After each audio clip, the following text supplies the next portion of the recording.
iya ya sekone iku tuwe sapa ae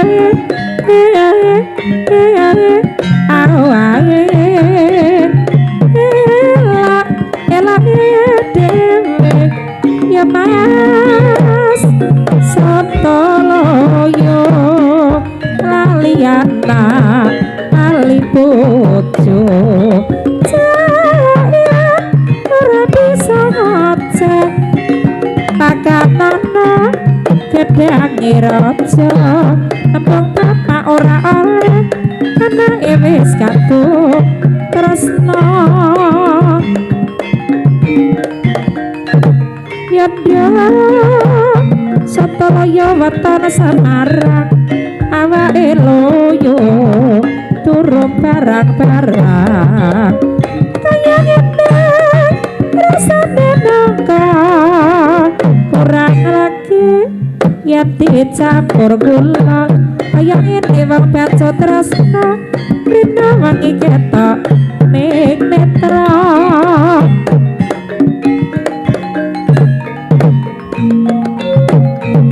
Sotoloyo lali anak lali bojo sekone kuning rapatiya ya sekone iku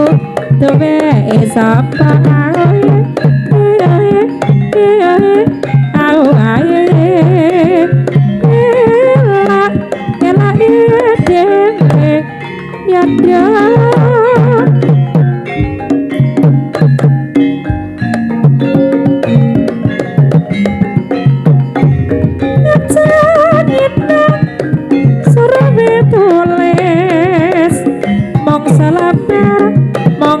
mantiya aja kadang duwe bojo manis kurang sabar mongso datiya yadya Sotoloyo lali anak lali bojo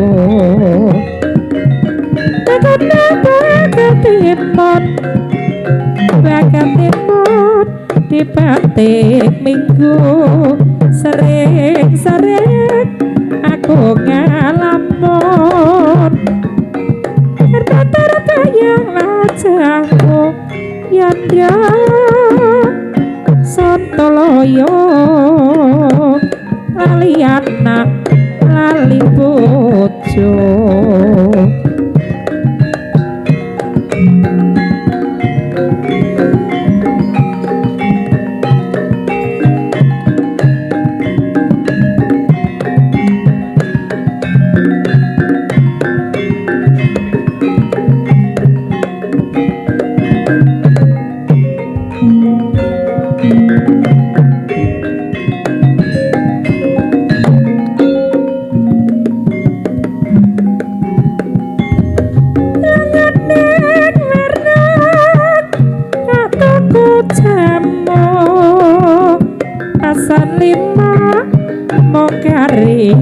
siji aku kadung tresno sliramu apa kudu seloro iki kenes wicarane ya mas ora butuh makede butuh kumong barang sepele